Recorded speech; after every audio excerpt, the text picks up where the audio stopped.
Welcome to the Micheaux Mission, 2 men, 1 podcast, every black film ever made. My name is Vincent Williams, and I'm joined as always by my partner. Hey, holla at your boy. This is Len, a.k.a. Len. And as we continue our yearly celebration of black music here in June, which is Black Music Month, we are going to tackle an adaptation of one of the great jewels of black art's work. August Wilson's and the film adaptation of his film, Ma Rainey's Black Bottom, directed by legendary Broadway director George Wolfe, based on a screenplay by Ruben Santiago Hudson, and featuring an all-star cast, including Glenn Turman, Coleman Domingo, Viola Davis in the title role, although perhaps not the lead character, and featuring the final appearance of Chadwick Boseman. Yes. So we are going to have quite the discussion about this film here on tonight's episode of the Micheaux Mission. But before we get into Ma Rainey's Black Bottom, how are you, Lynn? I'm doing good. How about you? I'm all right. Feeling good. We're moving right into summer. Yes, we are. I think we've settled into it being warm and not the schizophrenia of the hot and cold. But yes, I'm doing well. It's interesting that you noted that this was the final film of Chadwick Boseman, and in many ways, this film is a celebration of lost voices, such as Chadwick Boseman as his final performance. Ma Rainey, who is a voice and a name that has been maybe lost to time outside of this, August Wilson's play. And then as we were closing the show last week, we learned right after we turned off the cameras the loss of Peabo Bryson. Peabo Bryson. A cherished R&B, I think certifiable legend. Oh, 100%. Who we lost way too young last week. And a friend of mine reminded me in discussing his passing of just how authentic and beautiful Peabo Bryson's voice was. Right. And how clear and clean and powerful he was as a singer. Yeah. Because, there are singers that are celebrated for their voices and their range and, the runs they can go on, and all due props to them. I'm thinking who we have lost. And I'm thinking primarily of voices such as like Luther Vandross. Sure. But then you have a voice like, James Ingram, Jeffrey Osborne, or Peabo Bryson, right, who could just get on that microphone and were blessed with a gift to just sing a song. Yes. Whether it be a up-tempo song, heaven forbid that man put his voice behind a beautifully written love song. He was just really, really an incredible performer. Yeah, and I think you hit on so many of the aspects of his legacy that I also respect and acknowledge. I think first of all, he comes from an era where you had to have a singular voice. Yes. Like Peabo Bryson had a voice that as soon as you heard a note, that's you Peabo. knew that's Peabo. Yep. So just right there, I think that is always a part of your legacy that should be celebrated. But something that I really like the use of that word clean. Like there's a real clarity to his voice. I think in a lot of ways, Peabo Bryson is in the tradition of a Nat King Cole or a Johnny Mathis. Where there is this almost crystal-like quality to their voice. You're right. That was still soulful. Very much. But there is this clarity Yep. to the way they sang, which in a lot of ways I think made him singularly able to move into that Disney There he goes. period that very easily could have just been cheese and disposable. Like his voice and Regina Bell's voice on A Whole New World could very easily have been disposable Disney pablum. Exactly. Yeah. But there's a heft to it.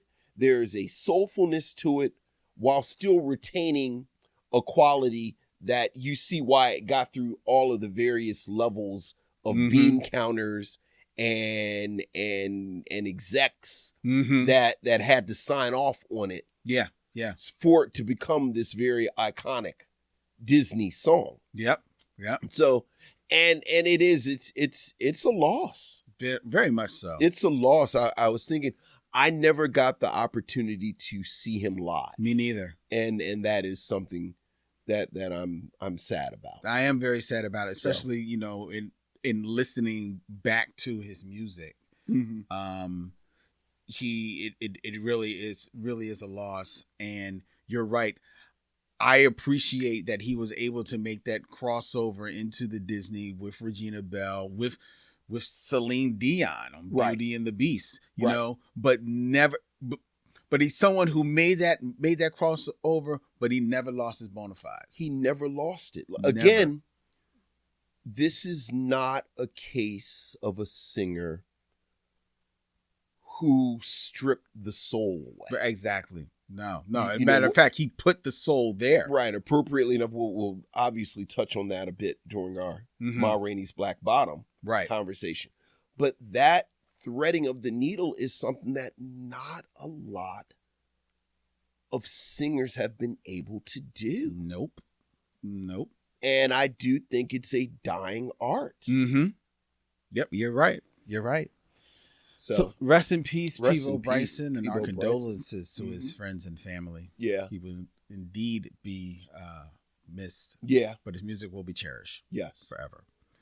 All right, let's move into our show, which means we're going to move into your emails, or as we like to call them, missives from the missionaries. What else is going on, Lynn?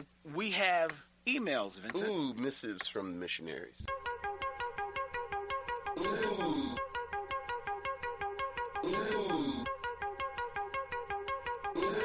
Missives from the missionaries.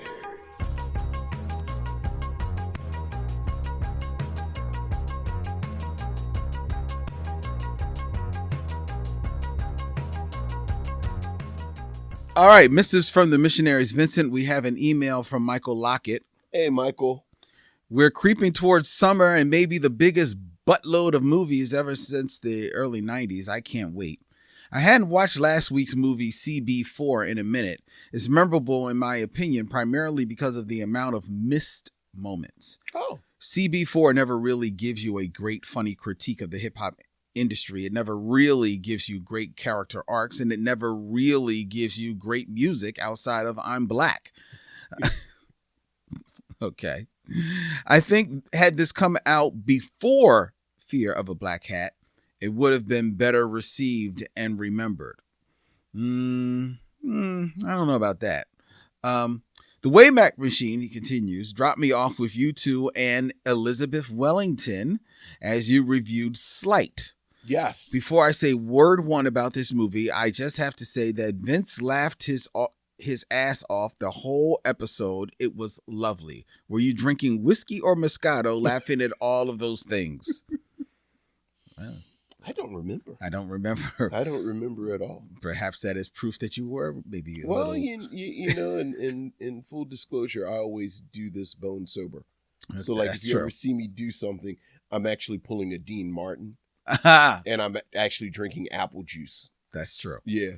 He continues, I love Slight as, to me, it's a very grounded superhero story. I think the thing a lot of us swept up in the whirlwind of DC or Marvel films seems to forget that the actual super part about the given hero is the super change they go through to be the person that is seen as a hero.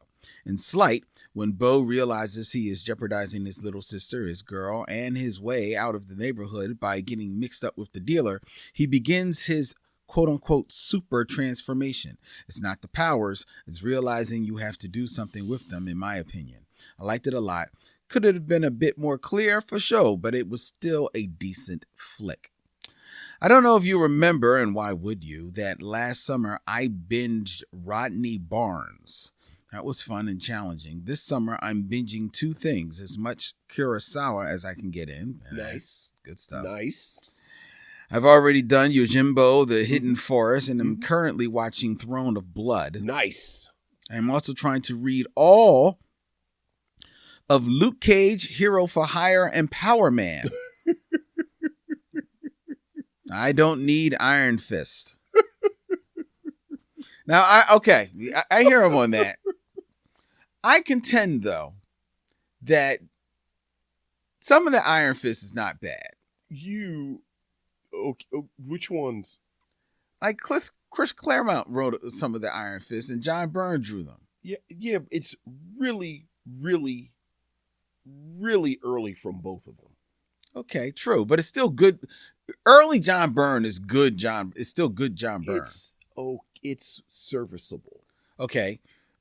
All right. You think Iron Fist was better than Luke Cage? Honestly, I didn't read a lot of Luke Cage, so I can't say. Okay, all right. Yeah, I can't say. Well, I can't say. As someone who's read both, Yes. Yeah, Iron Fist very much needed Luke Cage more than Luke Cage needed Iron Fist. But I really do like both. Like I love. Now, I did read both of them. I read when their books combined. When their books combined, I read that. I really like the combined books. I like that. Luke Cage and Iron Fist. And I do think the combined books ultimately are better than Luke Cage. Okay. But that run of Luke Cage versus that run of Iron Fist. Mm-hmm. Yeah. Who wrote Luke Cage? You remember? Oh my God. Who wrote Luke Cage? It's not Marv Wolfman.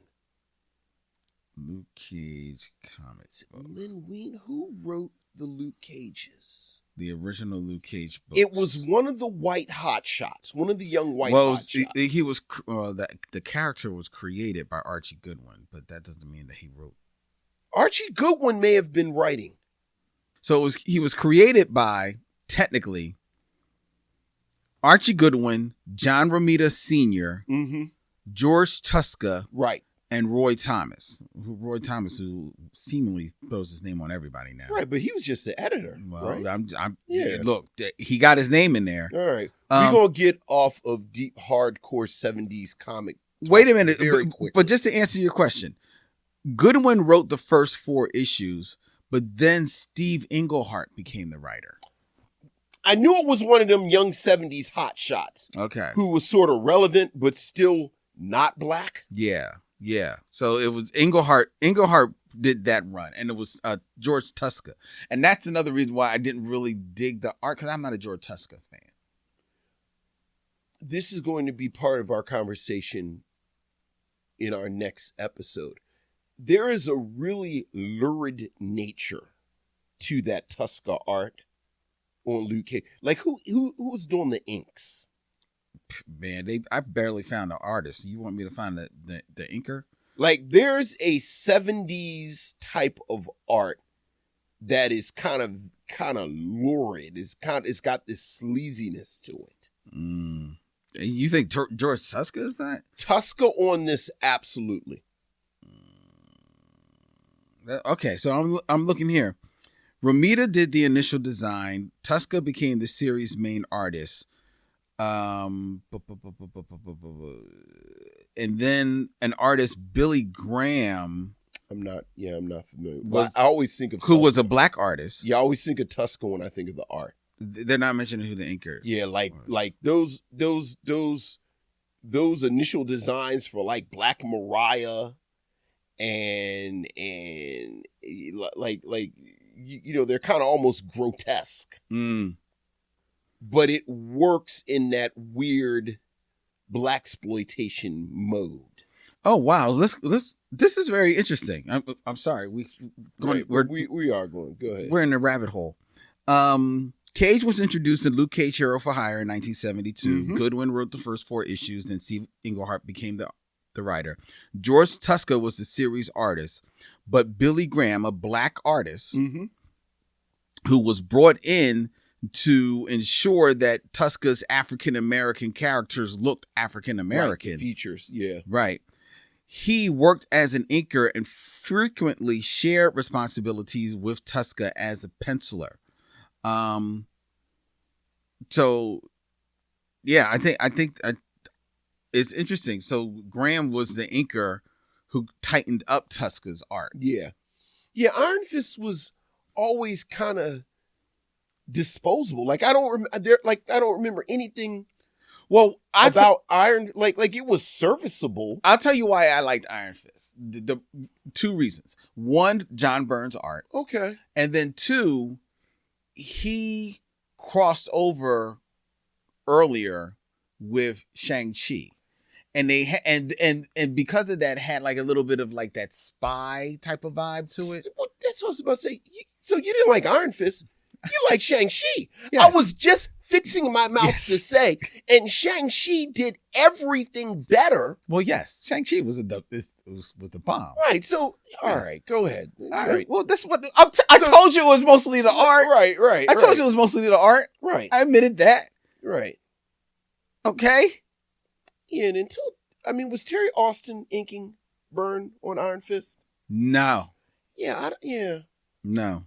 It was always just sort of like if it wasn't impossible because it was the 70s, Byrne pre-Terry Austin, because I do think he kind of matures even after Austin isn't inking him anymore. Right. Almost looks like AI. Oh, no. It's so passionless. Are you serious? No. Early Byrne is really he's a wonderful draftsman. I disagree. But there's no actual style. Oh, I disagree. I think on, his style is there, man. Yeah, I don't. You didn't see his stuff in Charlton? Yeah. Doomsday +1? Okay, Doomsday +1. He's actually a child. Okay, but the passion is there. It's not. He's just not good yet. Doomsday +1, he's just not good yet. I disagree. Okay. When's the last time you looked at the Charlton stuff? It's been a minute. Doomsday +1. It's been a minute, yeah, admittedly. It's not good at all.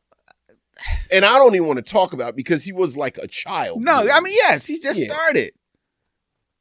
But you're saying it was passionless. I disagree that it was passionless. It is. I disagree. All right, go ahead. All right, where was it? But that sounds like a good summer. It does sound like a good summer. Michael has his regular question for us. Okay. If you two were going to binge something just for the summer, would it be a comic series, a TV series, the work of one director, the full work of one author, or the full catalog of a musician? All the best, Michael Lockett. So this is like a genre question. Yeah. I'm going to go with the music because you can do a lot of stuff while you're listening to the music. And you can listen to the music in different places. You listen to it in a car, you listen to it walking, and I could also read and do other stuff while I'm listening to the music.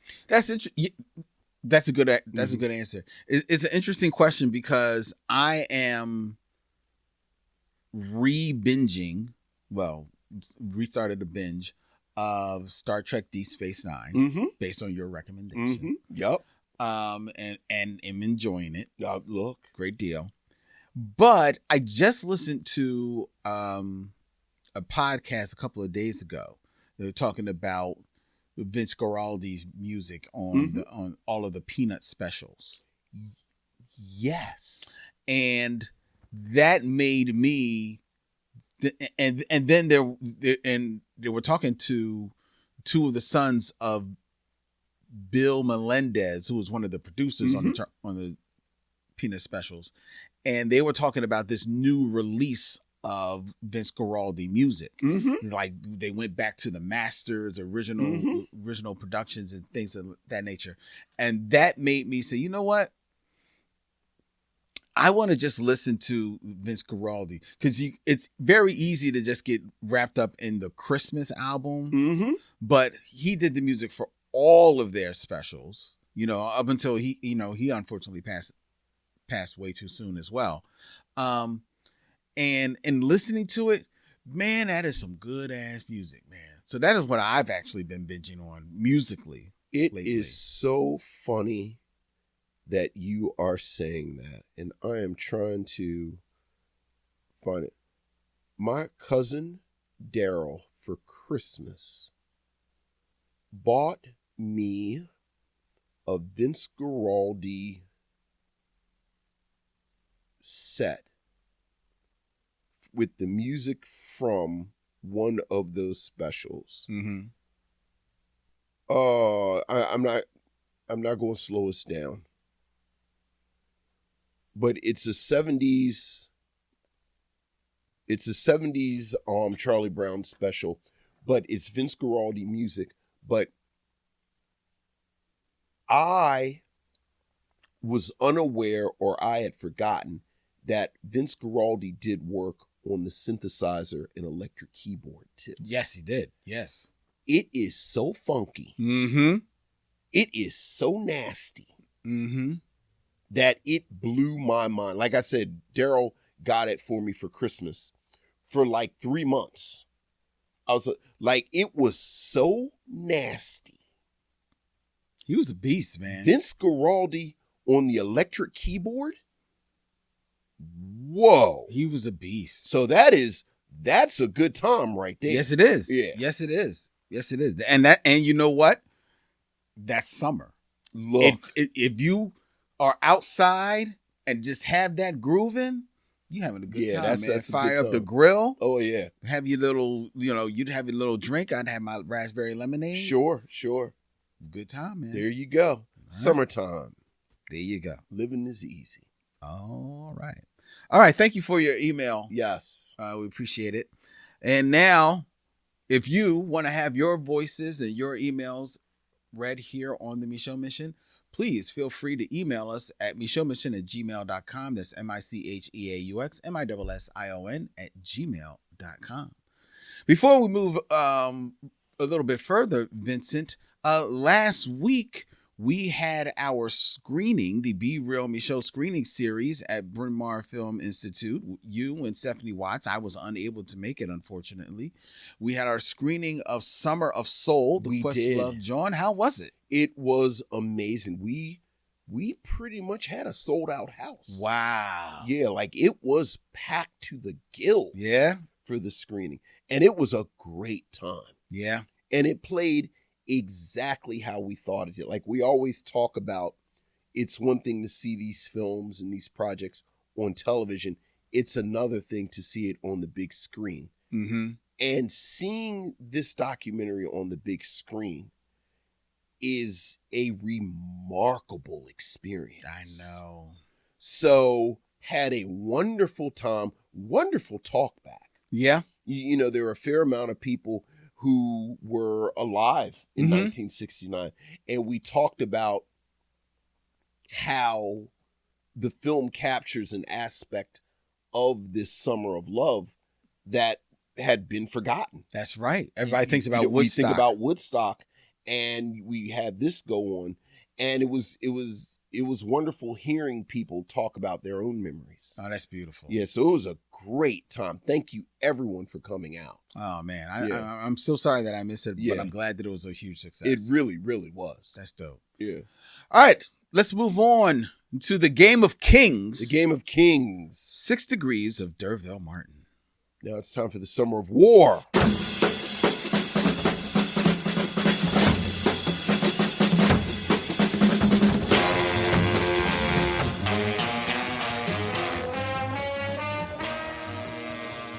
Six Degrees of D'Urville Martin, where I give Vincent 2 actors and he has 6 films or less to connect them to D'Urville Martin. Mm-hmm.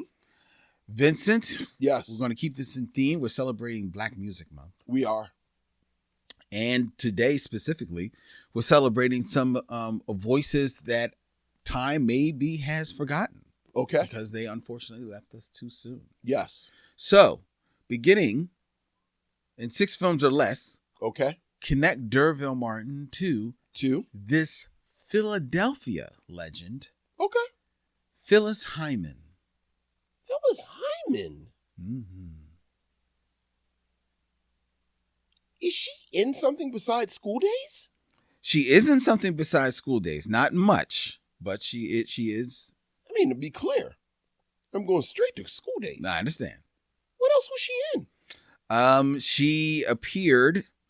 She made her film debut in the 1974 biopic Lenny, which was the biopic of Lenny Bruce, the comedian Lenny Bruce. Oh, interesting. She is also in 1985's slasher film Too Scared to Scream. Okay. And her final screen credit was in 1989's Fred Williamson John, The Kill Reflex. Sure, the kill reflex. Well, let's just go ahead and get to that. Obviously, School Days is an amazingly target-rich environment. So maybe we'll try and be a bit interesting.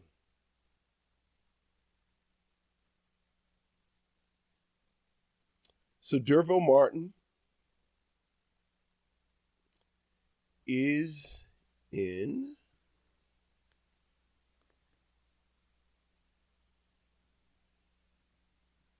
it's so funny. Who do I want to use to get to her in School Days?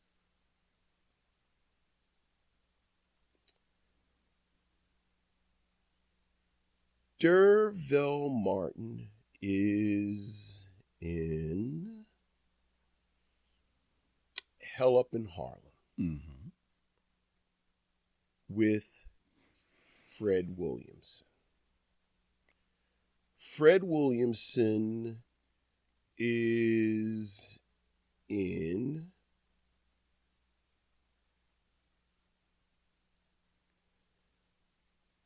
One Down, Two to Go with Jim Brown. Okay. Jim Brown is in I'm Gonna Get You Sucker. He is. With Kadeem Hardison. And Kadeem Hardison is, of course, in School Days. Yes, he is. With Phyllis Hyman. With Phyllis Hyman. How's that? That is very well done, Vincent. How is that? I was going to do James Bond III. But the only other thing I know James Bond III from is Death by Temptation. Yeah. And I didn't know how to get to Death by Temptation without using one of our usual suspects. Very good. But there you go. Speaking of Kadeem Hardison, I just this weekend watched the series finale. Well, actually, I guess I watched the last 2 episodes of HBO's Euphoria. I didn't know Kadeem Hardison was on that show. I'm finding out at this exact second Kadeem Hardison was on that. Oh, yeah. Who did he play on Euphoria? I don't remember the character's name, but he's like one of the I don't know whether or not he's been on there ultimate, because these last 2 episodes were the only 2 episodes of Euphoria. You know, it's funny because he plays Zendaya's character's father on KC Undercover. Oh, really? So for years he was on KC Undercover. I did not know that. You know, he's going to be returning to the world of A Diff'rent World. I am trying to protect my heart so much not to get too excited, because there's absolutely no way it's going to be like all of these projects. But well, not all. What do you mean by saying like these sort of legacy projects that they bring back, that they try to extend, and they're doing the strategy of it's going to be a brand new cast, and then the the legacy cast is going to be part of it, but the brand new cast is supposed to be the main cast. The main thing, right. And look, I've not seen one frame of this show. And God bless these young actors that they have cast to be in, but ain't nobody studying these young people. Ain't nobody want to see these 20-year-old actors at all. Well, that's not fair. You don't know. They might. No, they're not. They might. Like, where everyone is going to be sitting on the edge of their seat going, where's Daryl Bell? Where's Cree Summer? Where's Jasmine Guy? Well, Jasmine Guy is going to be there. No, I know. They're part of the cast. But Right. my point is, if the main plot is about the new students. The kids, right. Oh, Jasmine Guy and Dwayne Wayne's daughter is having trouble in her history class. Now she and her friends are going to have a madcap adventure how to figure it out. And then the B plot is Ron has high blood pressure and has to stop eating potato chips. And it's like, wow, I hope she figures out what she's going to do with her history class. But what's going on with Ron? Well, you know what it's going to be. It's going to be Ron. It's going to be like all of a sudden, like he's a teacher and he's going to be walking into class, but he's going to have to stop and first. And the cough is like, oh, okay. He's not going to make it through the season. Okay. Of course he's going to make it. Nobody's going to die. Well, I don't know. You don't know that. No, yeah. I don't think they're going to do that. They The sliver of optimism I have is that Debbie Allen is involved. I'm trying to, you said like these projects, and I'm trying to think of a time when one of these projects worked. I mean, we don't got time for you to sit there and come to the conclusion that I got to 5 minutes ago that none of them have worked. Well, one of them did work, but it wasn't a black one, and it was a long time ago. Which one? When they, believe it or not, when they returned to the Beaver, Leave It to Beaver, and it was still the Beaver. That actually lasted 3 seasons on TBS. Wasn't that focused on the Beaver and Wally though? Well, as yeah, grown-ups? but they had kids. Nobody gave a damn about their kids. But I think the kids. That's my point exactly. Nobody gave a damn about their kids. But the kids were there. I didn't say they weren't there. I'm saying nobody cared. Well, I don't. And every moment their kids were on screen, people watched and said, "What's going on with the Beaver?" As an accountant. Well, to be fair, I don't know. Maybe it did last because of the kids. I don't know. No, I'm telling you, it didn't. You don't bring back legacy projects for new characters.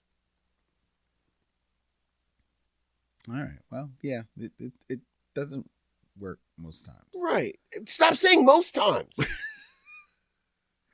Just like saying sometimes when you throw an apple up in the air, it doesn't fall down on the ground. No, gravity works the same way every time. Well, would Strange New World count as a legacy? No, because William Shatner and them aren't on there. On there, yeah. Okay. All right. Yeah, I guess it never really works. Who's next? Okay. Like, you just being, like, I swear sometimes you just... I'm not. You just refuse. No, I was just trying to think. You're just ornery. No, You're just ornery. No. And just for no reason. I'm just trying to think if there was perhaps one. Why? Are you trying to think when it's never happened? Because I didn't. You do know. I don't. You actually know.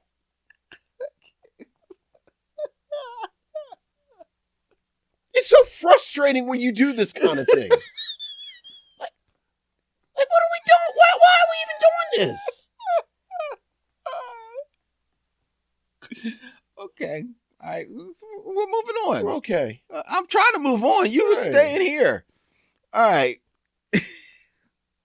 Next, we have another Philadelphia legend. All right. Okay.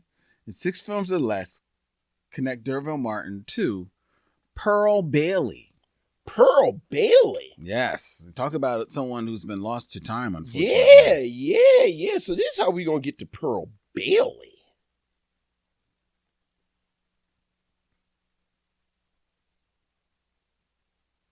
Ooh, and I'll keep it classy.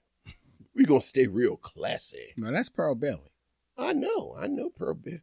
Oh, that's funny. I'm getting to her one way. But one of my steps, she might be in that other one too. I don't remember off the top of my head. Let's assume she's not, though, unless you correct. So Derville Martin is in Guess Who's Coming to Dinner with Sidney Poitier. Mm-hmm. Sidney Poitier is in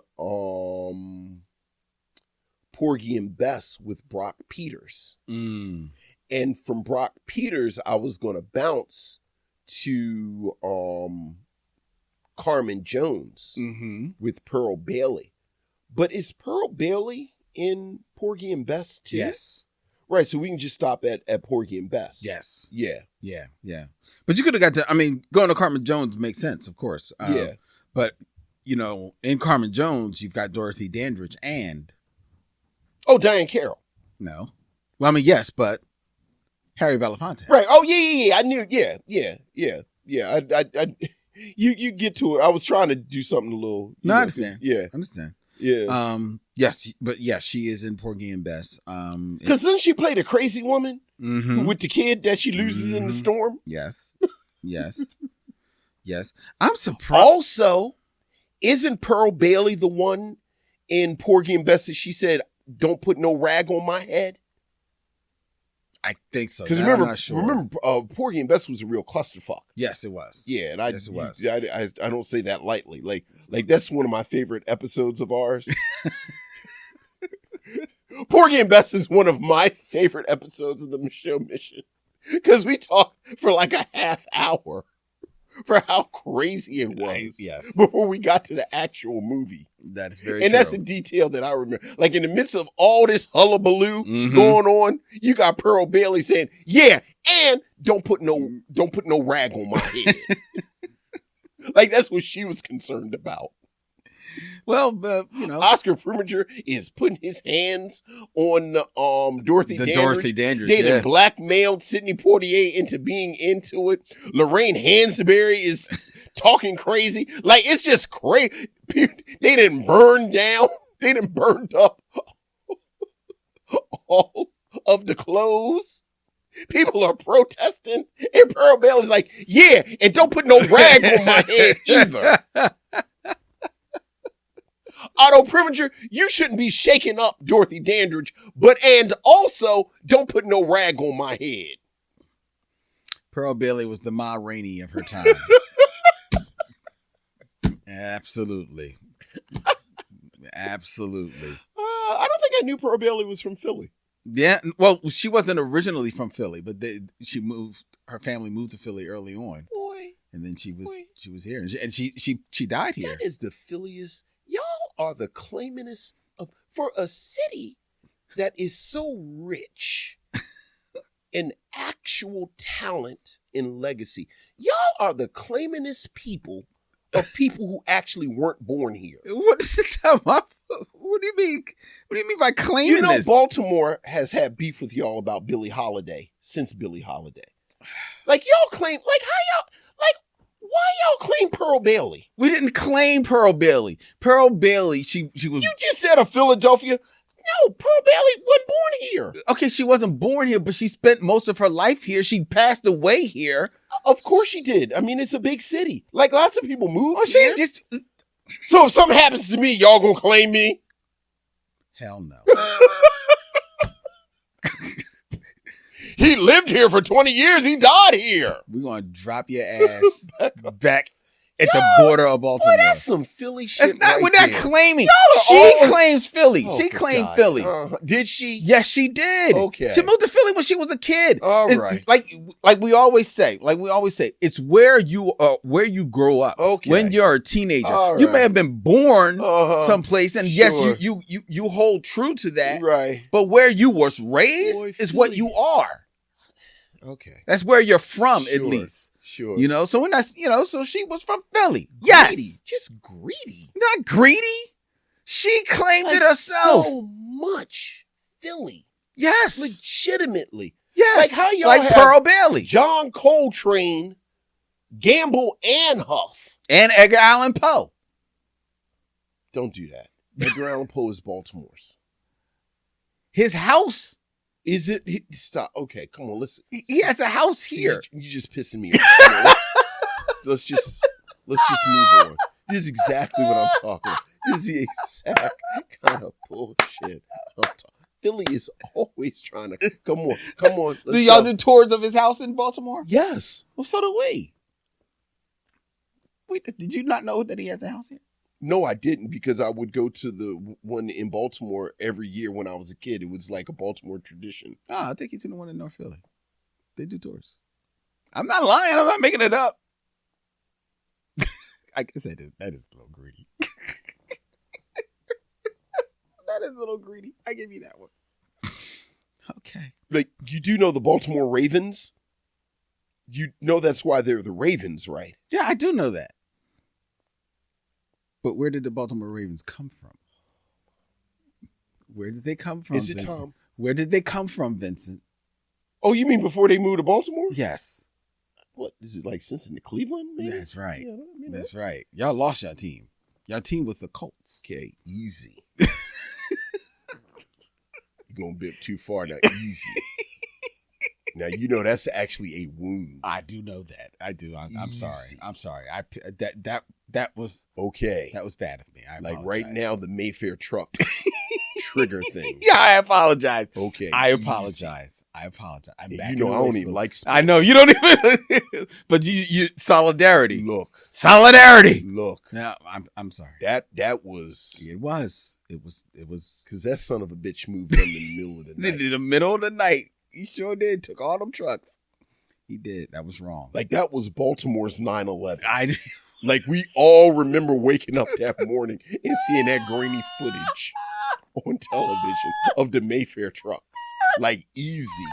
You about to run into some problems. Like, to be clear, I'm not even talking about me. Oh, Daryl? But we got Baltimore missionaries. Like, oh, that's easy. true. That's true. Okay. That's true. I'm sorry. I apologize. All right. Okay. Talking that Poe. All right. All right. Let's get into our review. Of Ma Rainey's Black Bottom. Ma Rainey's Black Bottom, a 2020 American musical drama based on the play of the same name from 1982 by noted playwright August Wilson. The film covers a day's recording of Ma Rainey, the mother of the blues, and her band as they record in Chicago. Directed by noted director George C. Wolfe and adapted by Ruben Santiago Hudson, Ma Rainey stars Viola Davis in the title role of Ma Rainey. Also features appearances by Glenn Thurman, Coleman Domingo. The final film appearance of Chadwick Boseman. Mm-hmm. And I will not quite blink but you miss her, but it was pleasant to see her a moment or two with our beloved Taylor Page. Mm-hmm. Yeah. As we continue our conversation in this year's Black Music Month, this film was brought to us by Lynn Webb. Lynn, what would you like to say about Ma Rainey's Black Bottom? Ma Rainey herself, the singer, was a singer of incredible note back in the early part of the 20th century, in the early days of blues music. She is noted as the mother of blues music, before Bessie Smith, who will go on to greater acclaim. Right. And this is historical. This isn't the right. But Ma Rainey was that woman. You know, she was the template, you know, for blues music at that time. And blues music, it should be said that a lot of people, when they think about the blues, it's like, you know, it's like, oh, it's these sad songs and you're singing yourself through misery and stuff like that. And it's how they got over being slaves and all that. And that's not it. That's BS. Blues is blues music is everything. Mm-hmm. Blues music is the spirit of the thing. And in Ma Rainey, you had somebody who fully embodied it. Mm-hmm. You know, the soul, the sexuality, Mm-hmm. the immediacy, the intimacy, the power of music, and what it represents in your life, you know, the life that it is. It is all encompassed in the story of Ma Rainey, just herself. Mm-hmm. And when you put that together, that woman, her life and her perspectives, and you put that in the hands of one of the most acclaimed playwrights of all time, Mm-hmm. in August Wilson, you have yourself blues on stage. You've got the full embodiment of the black experience right there. I think that it's August Wilson, it should be said, is, like I said, one of the most acclaimed playwrights of all time. Mm-hmm. And I contend there is like not very many that can touch him. No, not at all. Not at all. Not at all.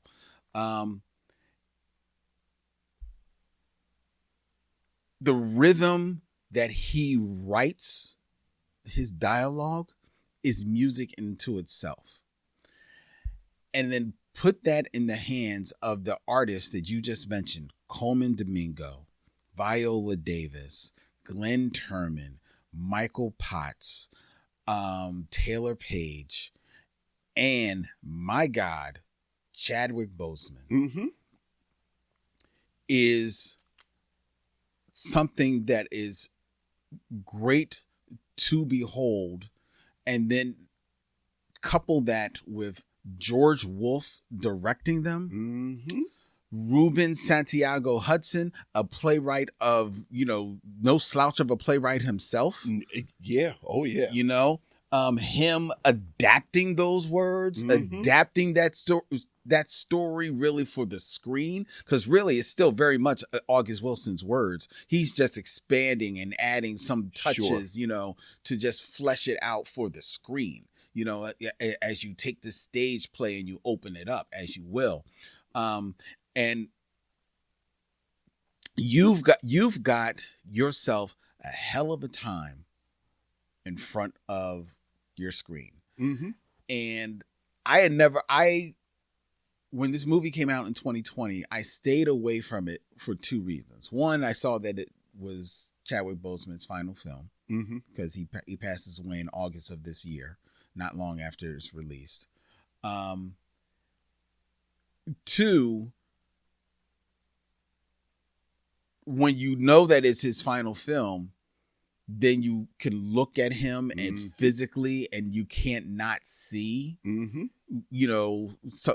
the fight that he was going through for the last 4 years dealing with cancer. And then three, the other reason why I didn't see it is because I find myself more often than not staying away from certain films because I know we're going to do it for the show. Okay. And I'm like, oh man, I really want to see that, but I know we're going to do it for the show. And I honestly thought we'd get to it sooner, and then time goes on and it passes you by.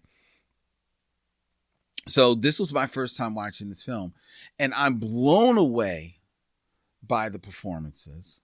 Viola Davis is, rightfully a 4-time Academy Award nominated actress, and rightfully so. She was nominated for this performance. She's the lead, she's the title character, but she's only in the film for like about 20 something minutes. Well, But that just speaks to how powerful she is. And how in those 20, I think it's like 26 minutes that she's on screen, she's Ma Rainey. Oh yeah. She is 100% Ma Rainey, gold fronts, you know, bold, big, bodacious woman, like greasy makeup, sweating like I don't know what. But she owns it. Coleman Domingo, I think Coleman Domingo must have drank Samuel Jackson juice, because he is showing up everywhere all of a sudden. I see him in everything. And but to his credit, every time I see him, he finds a way to embody a different character. And here he's pretty much the straight man, if you will, in this movie. But he's still Coleman Domingo. He's still wearing it well. Glenn Turman, who has never been an actor who ever lost his gravitas, whether or not it's in a comedy or a drama. He's always someone who just, you're going to get good work from him. And he's bringing it in here. Michael Potts, a solid character actor. You see all the time. Taylor Page, small role, but totally owns it. Totally owns it. Shows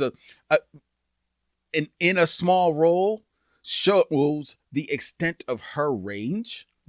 Because I think she's actually probably playing a lot younger than she is, and pulling that off. Playing a lot more flirtatious than you regularly have seen her, and pulling it off, but still with, there's the intelligence behind there. Very much so. So it's great. And then Chadwick Boseman, for this to be his final performance, my God, this may be his best performance. Because he does a monologue in this movie about his father and his father's life, and how first of all, it starts with his mother being ravaged by this group of white men, and then the revenge that his father takes out slowly and methodically goes to enact on these men. It is a monologue that at once makes your heart break, makes you tear up and well up with sorrow, and then those tears turn to tears of anguish and anger, all within 5 minutes of him delivering this monologue. It is so powerful. It is so impactful that it's one of the few times that I watch a film and it's like, man, I can't watch this film again. Because this movie is one of those movies that's making me actively mad. I've got too many, clear people in my life that I don't need to see y'all for a couple of days now. Because this movie, and I'm not even touching on the what some might think is the main crux of this movie, which is the story of Ma Rainey, which is the story of her, dealing with the end of her career, the story of the stealing of her soul and her music and her sound by white America, by the white music establishment that has happened from day one of since we've gotten here, since we've dared try to gain some type of agency over our lives, and is right here inherently on screen. I'm not even talking about that. I'm not even talking about, I'm not even talking about just the beautiful camaraderie of these black men in this band, which is a hallmark of a lot of August Wilson's plays. August Wilson. He'll put some men in a room and let you and lock the door. Lock the door and just let turn on the pressure cooker. That's right, man. And and it's really real. Shout out to George Wolfe, like I said, a person of superior talent and intelligence, who takes this play, which I've never seen the play adapted. Okay. But from what I understand and what I've learned, the play is set in the winter. But he smartly changes this to the summer and has these guys in this, in this basement of this studio, of this brick building, where it's obviously oppressive 90-degree heat outside. And you can tell by the sweat that is glistening off of Viola Davis. But these guys are put down in the bowels of this building, this brick building. And like you said, lock the door. And there is a prominent locked door in this film, and just turn on the pressure. They are in an oven. And as much as they are getting along with one another, you can feel everybody just, as the subtle digs at one another that comes from the camaraderie that you have as you are down in that oven longer and longer. Those digs start to just hurt, get a little deeper, because your skin's getting a little softer. And now it's like, dude, you are cutting me a little bit too deep. And then all of a sudden a knife shows up. And dog, we are off and running. It is just, and I purposefully, if you haven't seen this movie, I had my reasons was because of the show. There's no reason anybody else should not have seen this movie.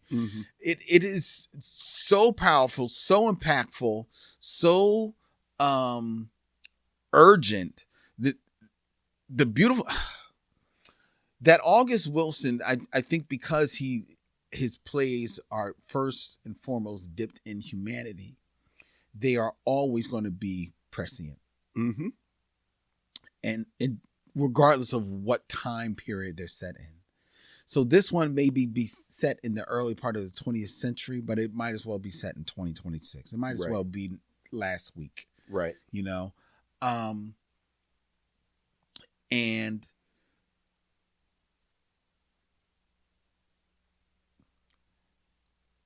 I'm at a little bit of a loss for words to talk about this film. Because it was such an emotional gut punch to me. Yeah, it's. I wish I had known you had never seen this play before, because I might have told you maybe you need to watch it and let it marinate a little bit before, because it. I do think the work of August Wilson, and this is part of his century cycle. August Wilson made these 10 plays, one for each decade, and each play hits differently. And this one really does catch that moment in the 20s where we are in the midst of the Great Migration, or like the end of the Great Migration. Appropriately enough, because we're in Black Music Month, we are in that moment where Black music is beginning to be recorded, and the commercial aspect of Black music is starting to peak in. So that, to me, one of the great themes in this project, both the play and I think it's captured beautifully in this movie, is how Black artists who have this soul navigate the music industry represented by capitalism, whiteness, racism, however you want to want it, or however you want to talk about it. And you have these two characters, Ma Rainey and Levy, which is the trumpet player that Chadwick Boseman played, who is, frankly, a jazz man. Yeah. He's a jazz man. And how both of them handle this. And Ma Rainey represents the past. Levy represents the future. Ma Rainey represents the country and the rural area. The roots. Levy represents this new urbanism. Yes. And this sort of, new Negro. He actually represents the new Negro. And I think the wonderful thing about August Wilson is that he complicates it in these really interesting ways where Ma Rainey is the past. Ma Rainey really does sort of is holding on to these old ways. And again, Levy represents modernity. Levy represents the future. And for many of us, the default is, Levy is the way to go. Like Levy is the one that is forward thinking, so on and so forth.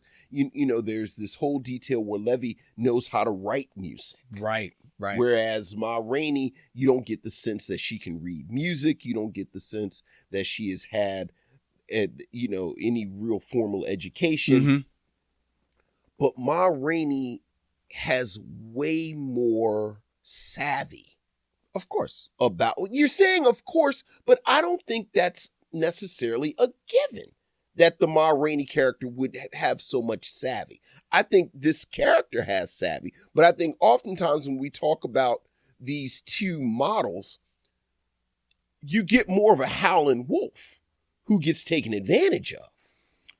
And then the newer, more forward-thinking musician would because I can read, I am more aware of contracts and the way this works. I don't get the sense that Ma Rainey necessarily knows contract law, but Ma Rainey knows the power dynamic. It's right, and that's what I'm talking. That's why I'm saying, right, of course, where Ma Rainey knows until I sign my name, until I do this, that, and the other. And running parallel with that is this whole story beat of, can the blues really be captured on a record and still be the blues? And what does that actually mean? As opposed to Levy's jazz represented by what's written on the page and that's beautiful. But the thing about an artifact, the thing about written music is that anyone can play exactly the notes on a page. Will it be as good as you? Absolutely not. Will it be product? Absolutely. So just on that level, as something that you see during Black Music Month, I think this is invaluable. This is absolutely invaluable. I think, as you said, the direction George Wolf has a background in theater, and you and I are going to be talking about this for a couple of episodes now. The structural elements of staginess in a film based on a play, right? And how you handle that. And George Wolf, wait, did he direct Fences? The movie? The movie. That's a good question. Look who directed Fences real quick, because they have similar strategies where when you look at the dialogue from the play, all of that takes place in a very stagey element. And then when they open it up, a lot of it is wordless, but it does so much work with the way it's shot, with what's going on with the characters. No, he didn't. I think Denzel directed Fences. If Denzel directs Fences, but I'm sure Denzel took a lot of cues. Oh, I'm sure. From this. So that, as you said, what you really have, like the meat of this thing, is this room with these musicians bouncing off of each other. And you get this amazing, almost metatextual element where the play itself is about musicians working in concert with each other. You play your notes, I play my notes, we bounce and vibe off of each other. But what you have are some actors doing the same thing. Mm-hmm.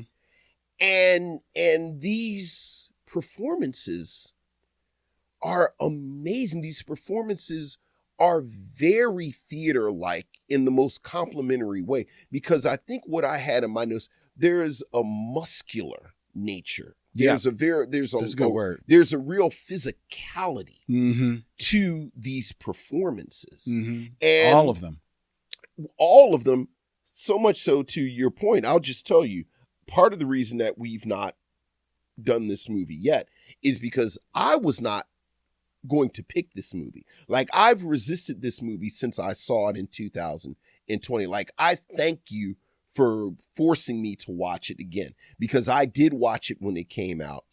And because of what was going on with Chadwick Boseman, and physically he looks frail. Yeah. But that was so much in my mind the first time that I saw it, it distracted me. I think enough time has passed where I forgot about that, how frail he was physically. Yeah. Because his performance, once again, is so muscular, so present, so visceral. And these men bouncing off of each other, it's like seeing a band. Obviously, Chadwick Boseman is the performance that stands out. Yeah. Both textually and on the screen. I mean, that's the character Levy. And Levy is very much one of these August Wilson characters that you see that have this larger than life presence. Yes. It makes me think of Boy Willie in Piano Lesson, or Troy in Fences, where there is this bigness to them. How did I just forget? Coleman? No, not Coleman. Glenn Turman. Glenn Turman and Michael Potts are just this wonderful texture of these older actors who haven't lost their step, but it's just filled in because of their age. I have to say, the real standout to me today was Coleman Domingo. Oh, really? Who, once again, with the text and the subtext working in concert, he plays the band director. He plays the one that holds it all together. But Coleman Domingo's performance is so naturalistic. Yeah. Like, I think his role is the one that seems less theater-like. Yeah, it's definitely more film. Like, it's film acting. It's this level of subtlety. Yes. It's this level of restraint. Stillness. But he never gets lost in the midst of all these bigger performances. Yeah, because think of how he is a perfect balance, not only to Levy, but to the scenes that he shares with Ma Rainey as well. Ma Rainey, like you said, it's talking about how the film expands. You talk about the fact that she only is on screen for maybe 26 minutes. And that includes the scene at the very beginning, which is not in the play, where you see this performance before they come to Chicago. Right, down south. And Viola Davis is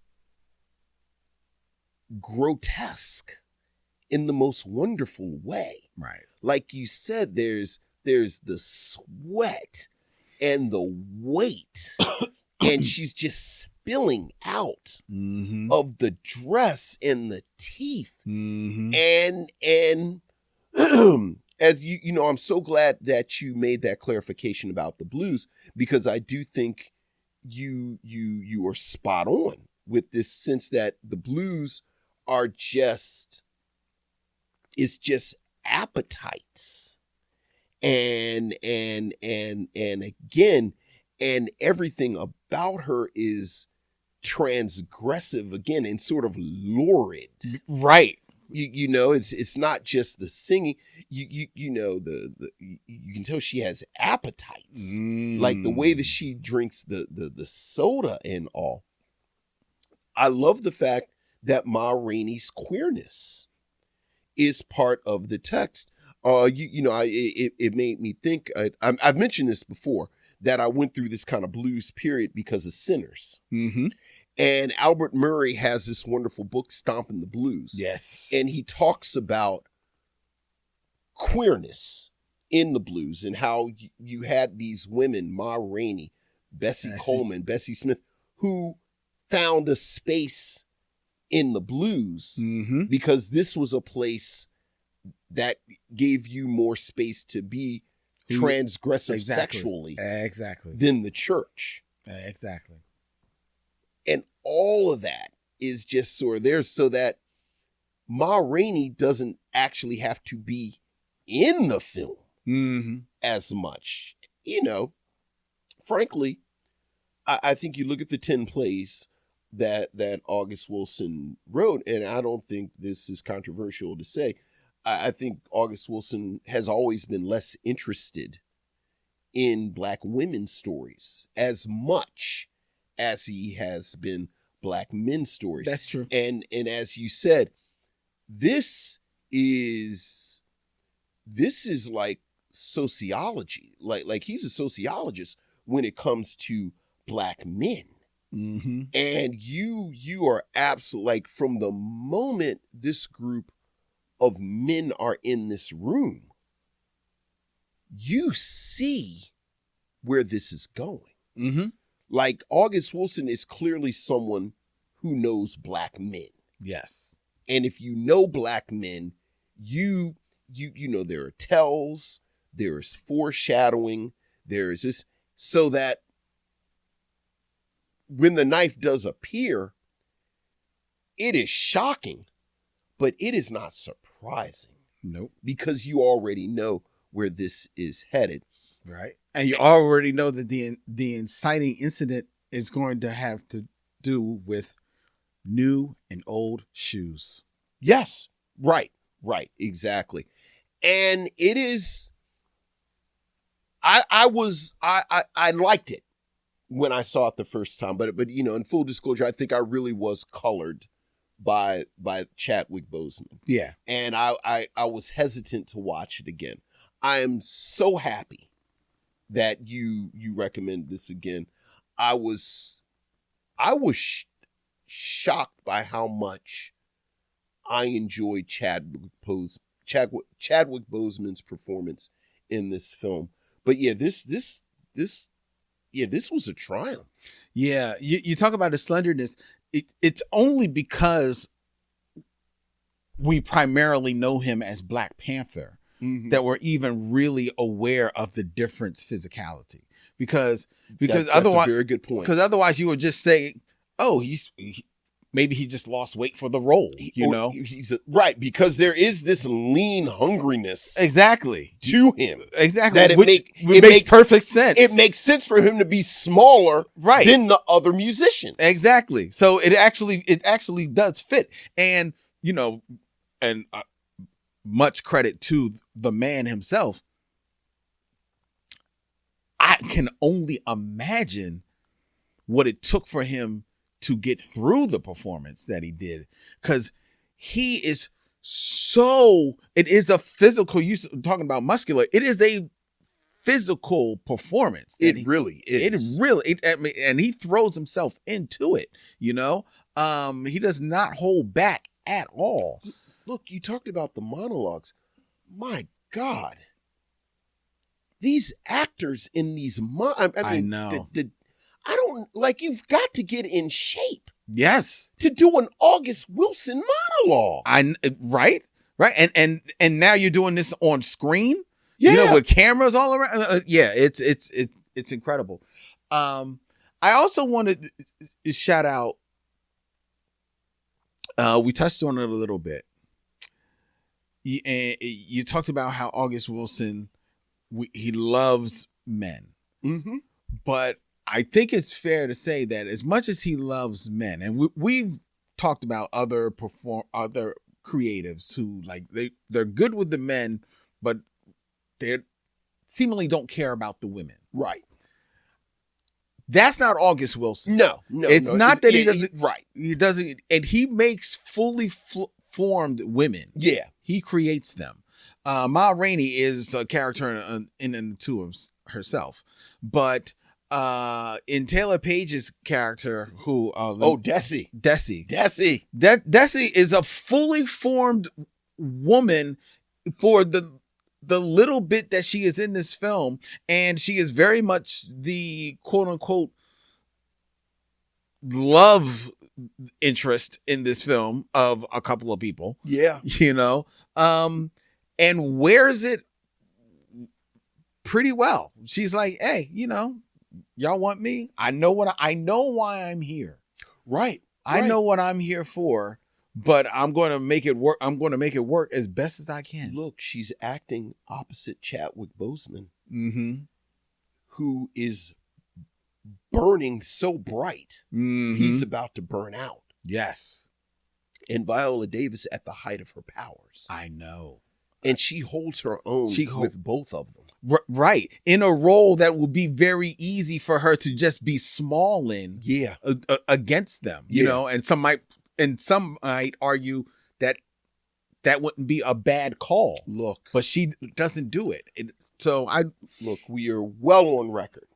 Love ourselves some Taylor Page. At talking about Taylor Page. And I have to say, I had forgotten she was in this. Mm-hmm. So it was such a delight to see her. Me too. And me like too. You said, when I saw her, mm-hmm. I was like, because knowing what I knew of the film and then seeing that was Taylor Page in this role, I was like, oh, well, what's she going to do? Like, they just had some spare money to just get Taylor Page? Right. What's going on? I was like, oh, she's going to be doing something. And sure enough, she does. Yeah. She does work in this. Yeah, this is just a phenomenal film. I love the, because the play ends with the death. I love the coda, the coda where they make explicit what is implied, mm-hmm. that these record company execs are stealing Levy's music. Yes, and then they actually show it, which I thought was a wonderful way. I loved it, and what I loved about it, it's a subtle note that yes, they're not only are they stealing his music, not only is it going to be performed by white performers, but these are the whitest, plainest, white men, doing this, performing this music. All of them look like they are the same guy. Yeah, it is all just this. It's basically the same white guy. Which I think that is an intentional choice. Exactly, I do George too. Wolfe and Ruben. And who did the costumes? Ann Roth. Yeah, and the costumer. And Ann Roth, 89 years old. Yeah, and she does did a wonderful job, because I don't think it's a coincidence that they all look like the agents from the Matrix. Don't like they're all just the same dude. As opposed to the musicians in Ma Rainey's band, where they all have their own little style. They all look very different. Mm-hmm. And then you get this sort of processed cheese. Yeah. At the end. So you get that commentary. It really is. It really is a wonderful companion piece to a couple of different films. You know, I mentioned it before, but I think they have this wonderful line in the film where one of the characters says, I think Cutler says, you know, these people like the blues, they just don't like where they come from, which is almost the exact same line that Delroy Lindo's character says in Sinners. You know, they like the blues, they just hate who makes them. Yeah. So I love this conversation about Black art as product. And I love the fact that Ma Rainey has figured it out.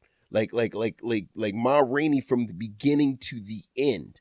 I know I will make some money doing this, but I want to go back home. I want to go back to my people. I actually want to go back to Ma Rainey's Black Bottom. That's right. Because you people are just, she says, you know, once they put my voice on that record, that's it. On that thing, they don't have any more need for me. That's right. And and she's 100% right. Yes, she is. And to maybe contradict myself, I do think that is a testament to August Wilson's construction of this female character. That she is not only transgressive, but she's kind of transcendent. Yes. Like, I love that she leaves, and this is in the play. She leaves the play triumphant. And then the tragedy happens. Right. But Ma Rainey is gone. Yeah, she's good. Like, nothing happened to Ma Rainey. I did what I had to do. I'm out. I got my girl. I got my nephew. I accomplished what I had to accomplish. They fixed my car. Ma Rainey has left the building. Well, the name of the movie and the play is Ma Rainey's Black Bottom. Black Bottom is the band. It's the boys. It starts with them, so it's going to end with them. Right. And it goes to the end. Now, I will say, though, the last thought here is that the ending, I got it, but it hit me a little wrong. I don't know if I 100% jibe with the ending. You mean the Toledo's death? Or? Yeah. Because I'd certainly see Levy being angry because I think he's sensing what's going on. And two, he's embarrassed because pretty much everybody kind of like told him this is what was going to happen, but he didn't want to listen. And now he's taking that out on Toledo. Yes. And after the monologue that he gave you, where you know what is the reason for the fury that is inside him, I would think that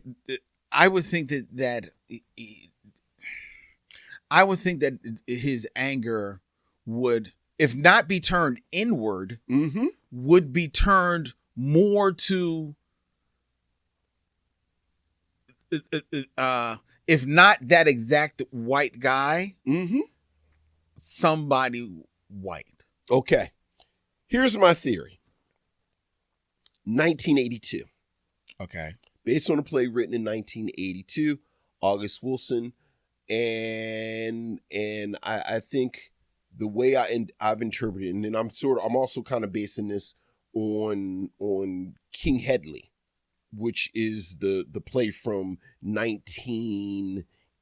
that's set in 1980. Let me get it right because I actually had it up. King Hedley, the August Wilson play. King Hedley II, the August Wilson play. So again, this is part of the century cycle. And there is an August Wilson play set in each of the decades. Right. So there are 10 of them. This it's the Pittsburgh cycle, the century cycle. This is the only one that is set in Chicago, though. Right. And King Hedley II is based in the 80s. There it is. King Hedley II is based in the 80s when this one was written. I think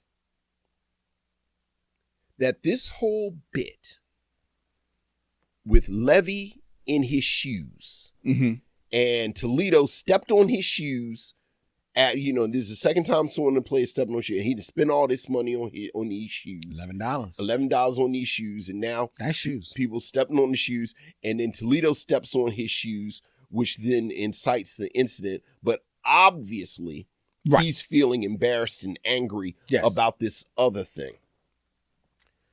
I think this is some baby boomer commentary on hip hop and black culture.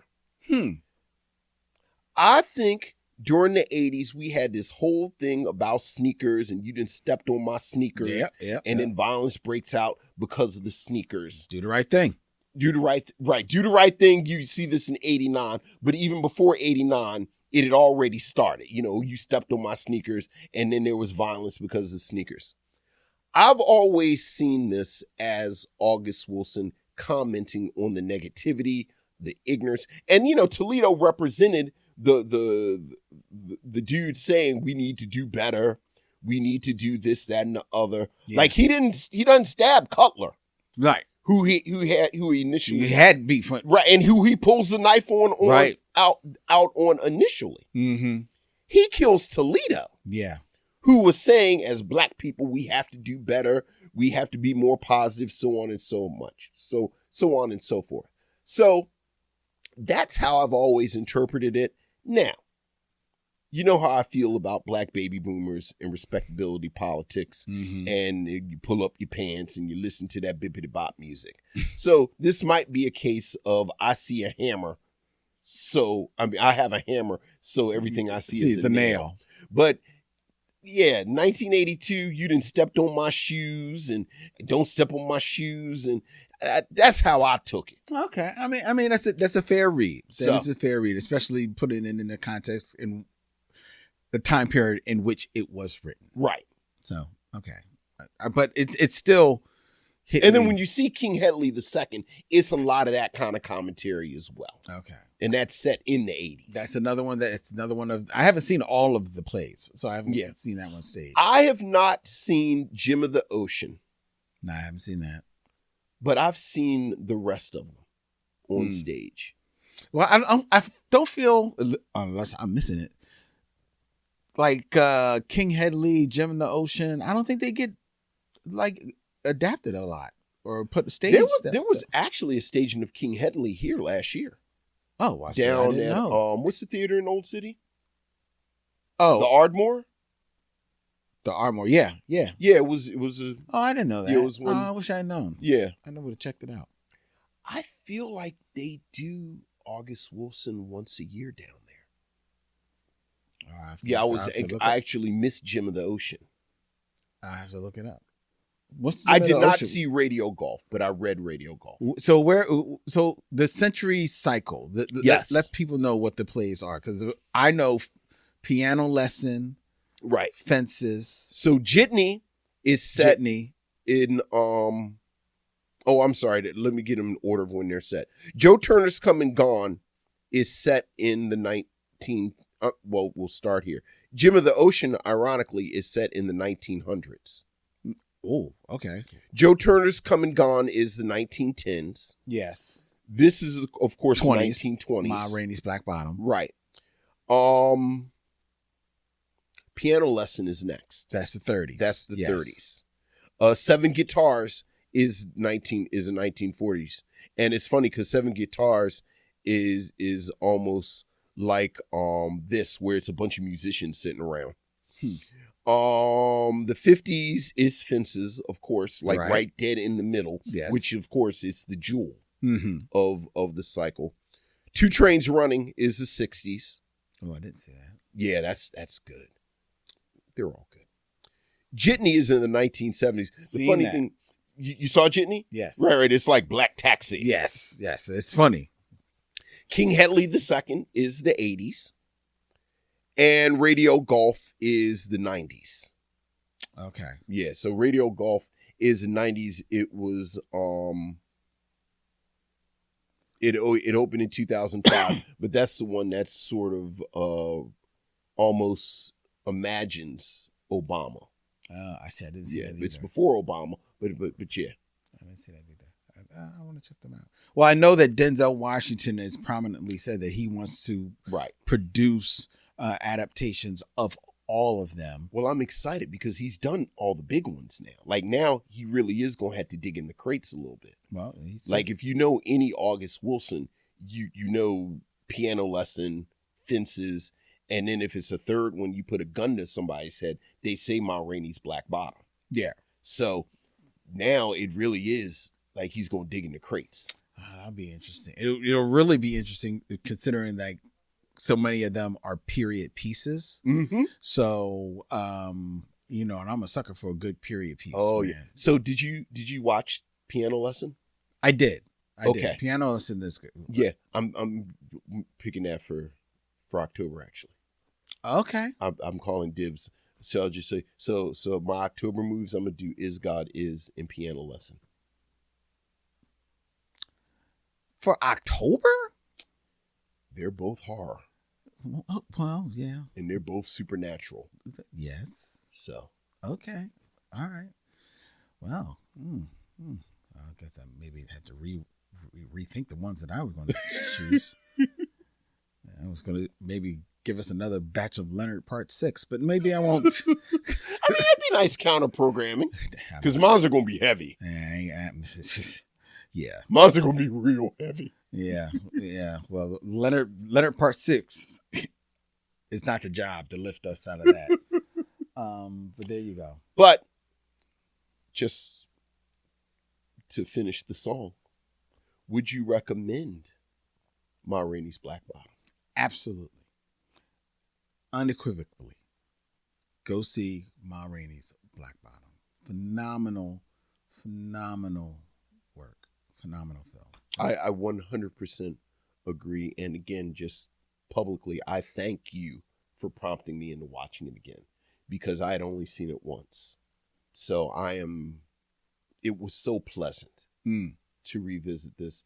And as you said, I think obviously his most famous role is Black Panther, but Chadwick Boseman was a capital A actor. Yeah. And this is a wonderful showcase for his skill as an actor. Think of the work that he has left us.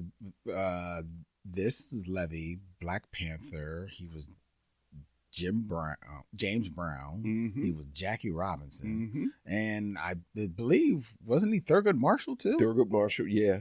I mean, you could tell, unfortunately, he was like doing a bucket list the past. So it's like this, you know, I'm going to do August Wilson. I'm going to work with Spike Lee, you know, in the Five Bloods. The Five Bloods. Yeah, so, yeah. But yeah, there's a wonderful showcase. Yeah, most definitely. So. All right. Before we tell you what we're going to be watching next here in the month of June, I invite you to get in touch with the Micheaux Mission. You can find us on our website, micheauxmission.com. 2 men, 1 podcast, every black film ever made. You can find us on the social media of your choice at Micheaux Mission. You can find us wherever you find podcasts, on YouTube, Apple, and Spotify, where you can hit the bell, subscribe, become one with the Micheaux Mission. You can find out when we go, our new shows promote, our new shorts go out there, all of our special events. Come on, join the mission, become a missionary. And if you want to do something a little bit more and you are able to, we appreciate it. You can join us on Patreon, patreon.com at Micheaux Mission, where for $5, you can gain access to 3 all exclusive monthly podcasts right there for you. Len's Secret Movie Podcast with Ariel Johnson, The Binge Lounge, as well as Serial Killers. And for $5 a month, that helps us a great deal in promoting and keeping things going here at the show.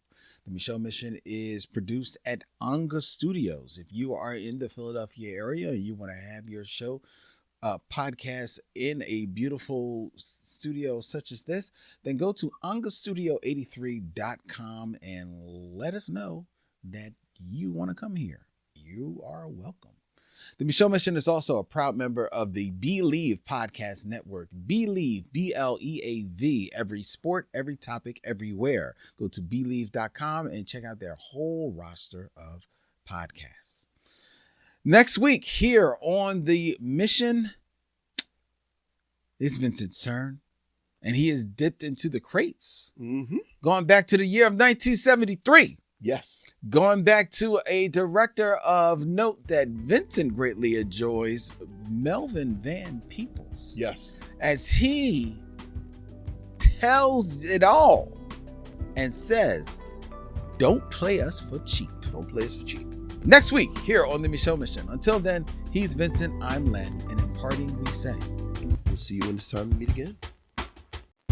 The Micheaux Mission is produced by Len Webb and Vincent Williams. Associate producer is Mo Poplar.